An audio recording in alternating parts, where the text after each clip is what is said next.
tak asing dengan gondok atau gondongan. Dari namanya terlihat sama, namun gondongan dan gondok adalah dua penyakit yang berbeda. Apabila gondok terjadi karena seseorang kekurangan yodium, gondongan disebabkan oleh virus paramyxovirus yang menyebabkan bagian sisi wajah si penderita terlihat membesar. Penyakit yang umumnya banyak menyerang anak-anak ini memiliki gejalanya yang hampir mirip seperti flu. Meski bukan termasuk pada penyakit serius, namun bila tak ditangani cepat, virus gondongan bisa menyebar ke seluruh organ tubuh yang menyebabkan adanya berbagai komplikasi penyakit pada organ tubuh lain, seperti pembengkakan indung telur hingga radang otak. Lalu apa dan bagaimana pencegahan yang dapat dilakukan? Nah, itulah tadi tayangan mengenai penyakit gondongan loh Mbak Ayu. Dr. Sheila, ini kan penyakit yang sudah sangat jarang ya, tapi ternyata masih bisa menyerang siapa saja, apalagi anak-anak. Oke. Nah, Mbak Ayu tahu gak tentang gondongan? Nah, tahu sih yang bengkak itu kan di sini kan. Ya, tapi alhamdulillah aku belum pernah itu dia. Iya. Kadang-kadang kan suka orang bilang gondongan gondok, beda kan? Oh, beda. Beda. Kalau gondongan tadi tuh yang Mbak Ayu bilang bengkak di sini di sebelah kan Dr. Sheila seperti Tadi itu. Mbak Ayu sempat bilang karena kekurangan iodium itu yang gondok. Iya. Bedanya sama gondongan tadi yang virus. Oh, oke. Nah, supaya Mbak Ayu nggak bingung, langsung saja kita undang Dr. Ihsan Hasan, spesialis penyakit dalam, konsultan gastro, entero, dan hepatologi. Siang dok. Ya dok, silakan dok. Halo dok. Dok, kita lagi bahas tentang penyakit gondongan dok. Penyakit yang sudah cukup jarang saat ini, tapi ternyata bisa menyerang siapa saja, apalagi anak-anak. Nah tadi Mbak Ayu nanya nih, sebetulnya gondongan ini apa sih dan apa saja gejalanya dok? Ya silakan dok. Iya, kalau nggak salah tadi sudah ditayangkan ya, gambar bahwa penyakit gondongan ini menyerang kelenjar liur namanya. Kelenjar liur itu adanya di depan kuping kita. Nah, jadi sebetulnya setiap orang punya kelenjar liur di kiri kanan yang besar, namanya parotis. Lalu ada kelenjar liur kecil di bawah mandibula, lalu ada lagi kelenjar liur kecil lain di depan sini. Nah, gondongan itu menyerang kelenjar liur yang besar ini. Nah, karena namanya parotis, kalau secara medis kita menyebutnya sebagai parotitis. Parotitis, itis itu biasanya radang. Jadi radang parotis, namanya parotitis. Saya nggak tahu kenapa di Indonesia namanya gondongan, gitu. Sehingga akhirnya ketukar antara gondong dan gondong. Nah, itu dia saya bingung makanya nih. Ya, jadi gondongan itu beda sekali sama gondok. Kalau gondok kan di sini, kalau gondongan ini di sini. Oh, yang bengkak sampai di sini ya. Nah, gondongan ini punya nama lain parotitis epidemika. Jadi karena kejadiannya kadang-kadang kalau satu orang terkena nular satu sekolah bisa beberapa anak yang kena. Jadi gampang sekali menular. Epidemi itu kan menyebar. Jadi menyebarnya cepat. Nah, ini melalui apa dok penularannya? Nah, mungkin harus tahu dulu gondongan yang kita sebut sebagai parotitis ya atau mumps bahasa Inggrisnya itu disebabkan oleh virus. Jadi virusnya disebut paramyxovirus. Virusnya ini satu kelompok, satu keluarga sama virus flu. Sehingga penularannya mirip sekali dengan influenza, dengan flu. Orang gampang ketular flu, orang juga bisa ketular ini kalau ketemu virus paramyxovirus ini. Nah, pertanyaannya melalui apa? Sama seperti virus flu, karena dia ada di ludah, ini kan kelenjar ludah sebetulnya. Nah, kalau dia meludah, itu kan mengandung virus. Jadi kalau virusnya terbang, terhirup, masuk. Kalau misalnya dia pegang ludahnya, kemudian nggak sengaja taruh di sini, terus ada yang megang lagi, terus taruh lagi ke sini, nempel, masuk.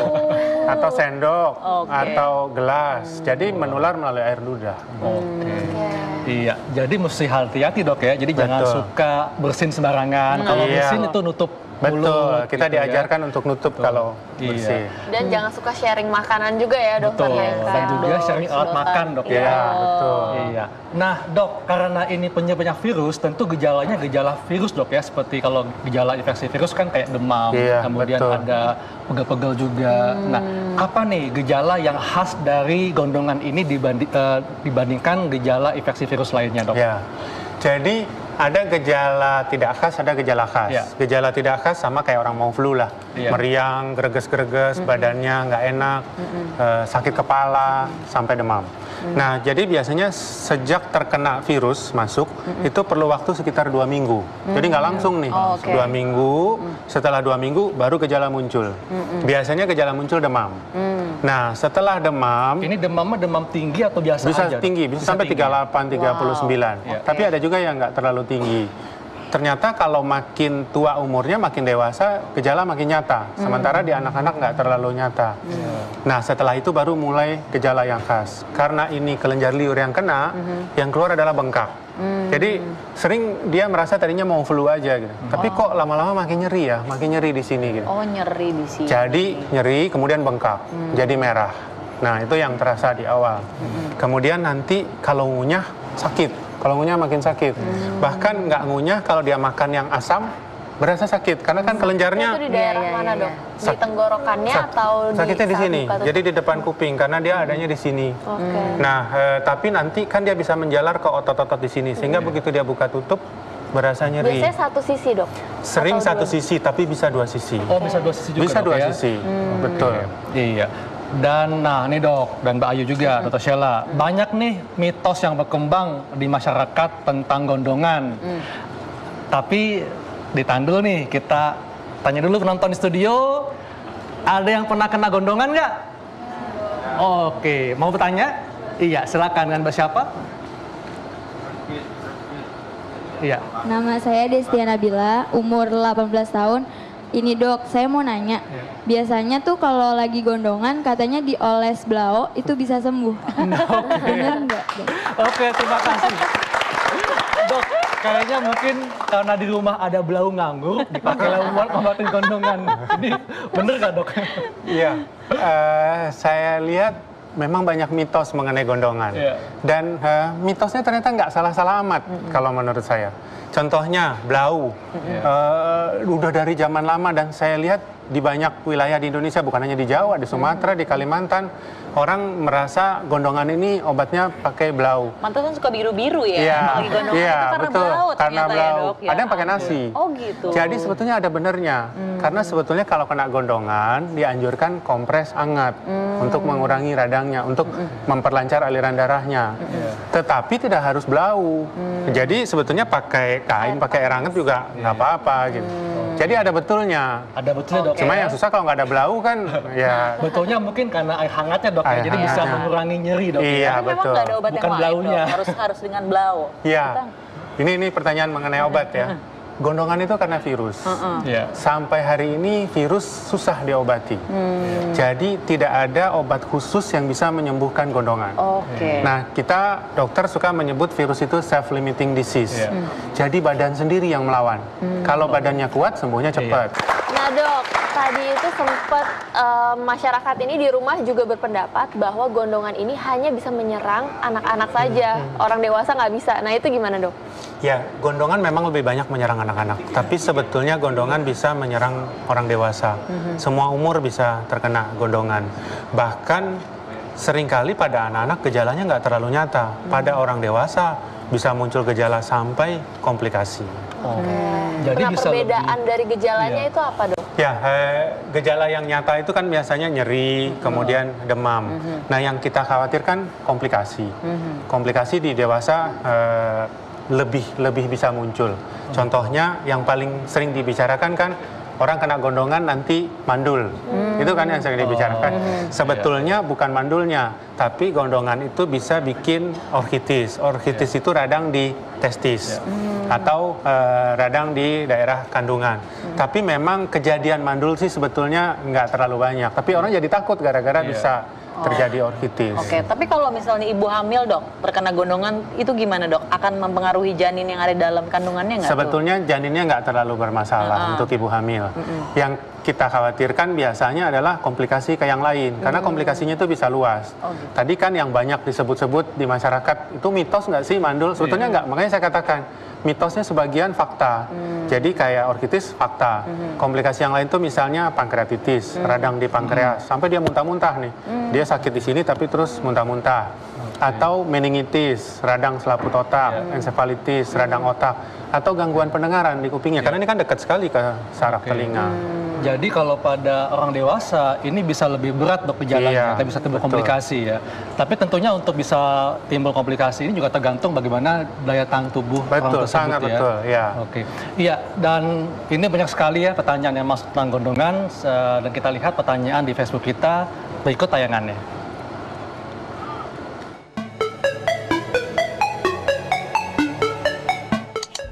Halo dok, nama saya Pedro, umur saya 21 tahun, saya adalah karyawan swasta. Saya ingin bertanya dok, saya sering kali terkena gondongan di sebelah sini. Setiap sudah sembuh, pasti saya kambuh lagi. Kira-kira apa penyebabnya dok? Saya tidak bisa sembuh total. Mohon penjelasan dan solusinya ya dok, terima kasih. Dok, ini pertanyaannya unik dok. Iya. Kenapa unik? Karena tadi dia bilang kena gondongan lebih dari sekali nih kayaknya nih. Nah ini bisa gak dok nih? Iya, betul. Dokter Haikal karena dokter tahu bahwa ini unik gitu. Tapi kalau masyarakat mikir ini beneran ya. Satu, gondongan itu biasanya kalau kena cuman sekali. Karena kalau udah punya antibodi dia akan kebal selamanya. Nah pertanyaan tadi, dia mungkin tanya kemana-mana dibilang gondongan. Lokasinya kan lokasi dekat banget daerah gondongan. Kemungkinan ini bukan gondongan. Lihat saja gejalanya. Kalau gondongan kan biasanya merah, panas, kemudian menelan terganggu, kemudian pahit. Saya curiga, ya saya nggak tahu ya, tapi curiga yang membesar itu adalah kelenjar getah bening, bukan parotisnya, bukan gondongannya. Kalau misalnya giginya banyak bolong, lalu infeksi, kelenjar bisa bengkak. Radang tenggorokan, di sini kan ada kelenjar, kelenjar juga bisa bengkak. Karena getah bening ini adalah kelenjar yang berfungsi untuk membantu melawan infeksi. dok, Iya, ya. betul. Seperti itu. Jadi setiap ada serangan, dia akan membengkak Besar. jadinya. Oke, nah kalau aku kan punya baby nih, mungkin nggak sih bayi akan bisa terkena virus gondongan itu dok? Betul. Jadi ini sangat penting buat ibu-ibu dengan bayi. Bisa nggak sih terkena? Bisa. Tapi biasanya bayi sampai umur 1 tahun aman. Oke. Karena dia masih punya antibodi yang kuat dari ibunya. Nah, makanya ini masuk ke pencegahan ya. Dianjurkan untuk memberikan vaksin. Pada anak-anak itu vaksinnya ada untuk gondongan. Tapi vaksin untuk gondongan baru diberikan di usia 15 bulan, 14 bulan ke Di atas atas. tahun, dok, ya? Di atas tahun. Dan itu vaksinasinya itu wajib ya dok ya? Sebetulnya vaksinasinya wajib. Sebetulnya wajib. Tapi ada tapinya. Seringkali terlupa. Karena umurnya udah lebih dari 1 tahun. Iya. Nih dok, sebelum kita bahas lebih dalam tentang pencegahan, kita bahas dulu dok tentang mitos gondongan. Nah tadi sudah disampaikan bahwa gondongan bisa menyebabkan mandul. Nah ini tadi sudah disampaikan dok ya, sebetulnya Bisa, tapi komplikasi. kejadiannya kecil. Oke, Komplikasi ke testis, iya. Oke, jadi bisa dok ya. Iya. Nah kemudian Bisa gondongan menyebabkan tuli. Bisa kalau kena saraf ke telinganya. Jadi bisa. Makanya saya bilang mitosnya banyak fakta nih. Oh, jadi bisa dok ya, artinya bisa menyebabkan tuli. Nah, kemudian gondongan, betul dok ya, Betul menular sekali. lewat Air percikan ludah. Iya, betul. Iya. Nah, kemudian mitos atau fakta, gejala gondongan hanya berupa pipi bengkak. Ini mitos. Mitos. Jadi gejala gondongan itu bukan hanya pipi, tapi tadi gangguan mengunyah, gangguan menelan, rasa tidak enak, dan demam. Jadi karena ini radang, syaratnya biasanya ada demamnya. Jarang yang cuman bengkak saja. Nah durasinya itu berapa lama dok? Mungkin untuk membedakan dengan sakit tenggorokan biasa. Iya. Gondongan itu rata-rata sembuh dalam 5 hari sampai 7 hari. Rata-rata. Kalau lebih dari itu belum sembuh, hati-hati. Kadang-kadang terbentuk abses di dalam, sehingga harus dikeluarkan nanahnya dari dalam. Iya. Nah, kemudian mitos atau fakta gondongan lebih berat pada dewasa. Tadi benar dok ya. Betul, iya. Dan juga tergantung bagaimana sistem daya tahan tubuhnya. Ya. Gondongan saat hamil bisa menyebabkan cacat bawaan. Pada bayi. Tidak benar ya dok? Mitos. Mitos. Iya, kemudian selanjutnya masih ada mitos atau fakta. Oke, sudah selesai. Iya, dok. Nah, tadi kita balik lagi ke pencegahan. Jadi gondongan ini adalah penyakit virus yang bisa dicegah dengan vaksinasi. Iya. Nah, tapi kalau misalnya sudah terkena gondongan, apa nih yang dapat dilakukan oleh pemirsa di rumah? Tadi seperti kita sudah bahas bahwa ini penyakit yang sembuh dengan daya tahan. Ya. Jadi nomor 1 adalah memperkuat daya tahan. Bagaimana cara memperkuat daya tahan? Istirahat. Jadi obatnya istirahat. Jangan keluyuran lagi, istirahat. Dua keuntungannya istirahat. Satu, dia penyembuhannya akan lebih cepat. Yang kedua, dia nggak nularin kemana-mana. Kadang-kadang anak udah gondongan masih disuruh juga sekolah. Akhirnya teman-temannya ketularan. Betul. Nah, yang kedua adalah menjaga gizi makanan. Orang dengan gondongan jadi malas makan, pahit. Kalau dia makan yang asam-asam itu makin berasa lagi sakitnya. Karena kelenjar liurnya kan jadi mompak tuh. Mompak liur. Oleh karena itu yang dipesankan adalah menjaga cairan. Kalau dia nggak bisa makan nasi atau bubur, jangan dipaksa. Minum aja udah. Minum aja Kayak ya. tadi air kelapa ya, kasih air kelapa. Iya. Jadi betul kan, air kelapa manfaatnya banyak, bisa juga untuk membantu pengobatan gondongan dok ya, supaya tidak jadi lebih berat ya. Betul. Nah, pemirsa di rumah yang ingin bertanya, silakan kontak hubungi nomor telepon yang ada di layar kaca Anda. Karena topik kita saat ini sangat menarik, yaitu tentang gondongan. Iya, dok. Tadi dokter sudah singgung mengenai komplikasi ya, komplikasi pada dewasa lebih berat. Nah, kemudian kalau misalnya pada anak-anak, kalau sistem daya tahan tubuhnya itu juga nggak bagus, dan juga pengobatannya mungkin terlambat, komplikasi apa nih yang bisa muncul, dok? Jadi komplikasi tadi yang pada anak bisa muncul tadi adalah ke otak, meningitis atau ensefalitis. Jadi dikatakan sebetulnya pada penelitian dilihat cairan meningsnya, cairan dari kepala itu, si virusnya itu ada di situ, tapi beberapa orang nggak muncul gejala. Nah, itu yang dikhawatirkan. Kalau daya tahannya turun, muncullah gejala meningitis pada anak. Kadang-kadang bisa muncul infeksi tempat lain. Karena daya tahannya turun, yang infeksi parunya. Jadi radang parunya yang memberat itu kan yang kita khawatirkan pada anak. Pada dewasa biasanya nggak kayak begitu. Ada gak nih dok, komplikasi yang paling berbahaya yang bisa menyebabkan kematian? Meningitis dan radang otak tentunya bisa menimbulkan. Yang satu lagi pankreatitis. Pankreatitis ini saya selalu bilang penyakit unpredictable. Gitu. Nggak tahu, muntah-muntah kan enzim pankreas itu merusak. Jadi begitu dia keluar, rusaklah usus dan sebagainya. Sehingga kalau orang gondongan mengalami pankreatitis, dia harus puasa. Harus puasa. Jadi makanannya lewat infus. Oke, mungkin masyarakat di rumah juga penasaran nih dok, untuk cara pengobatannya apakah harus di rumah atau harus di rumah sakit? Ya, sebetulnya tidak harus dirawat. Tidak harus dirawat di rumah sakit. Tapi saya selalu menganjurkan dia jangan keluar. Dia harus diisolasi. Nah, isolasi di rumah ini masalahnya kalau dia seorang anak, punya adik, punya kakak, dia risiko menularkan ke adik, ke kakaknya. Sehingga kadang-kadang kita menganjurkan di rumah sakit supaya terpisah dari anggota keluarganya. Di rumah sakit pun biasanya kita taruh di kamar yang terpisah. Nah, kalau Mbak Ayu, mungkin ada gak pengalaman, mungkin keponakan atau mungkin anak temannya Mbak Ayu pernah kena gondongan? Nah, ada sih waktu itu keponakan aku ya, masih ya itu anak-anak sekitar SD gitu ya. Aku ngeliatnya ya itu dia bengkak, terus biru. Bengkaknya sebelah atau dua-duanya? Dua-duanya. Terus biru mungkin ya itu karena pakai blau itu ya. Tapi yang aku tahu memang dia akhirnya mengeluarkan teman-teman di sekolahnya gitu. Makanya soalnya dia walaupun sakit gondongan itu tetap masuk sekolah, jadi teman-temannya ketularan gitu. Tapi sekarang kayaknya udah jarang ya dok ya? Ya, ini memang penyakit udah jarang gondongan karena ada vaksinnya. Tapi ya itu dia salahnya, anak udah gondongan masih aja sekolah. Nah, jadi menularkan teman-temannya malah ya. Kita angkat telepon dulu. Halo, dengan siapa di mana?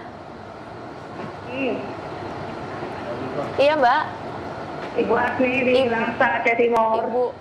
Ibu Asmi, apa yang mau dikonsultasikan Bu? Ya. Apa yang mau dikonsultasikan Bu?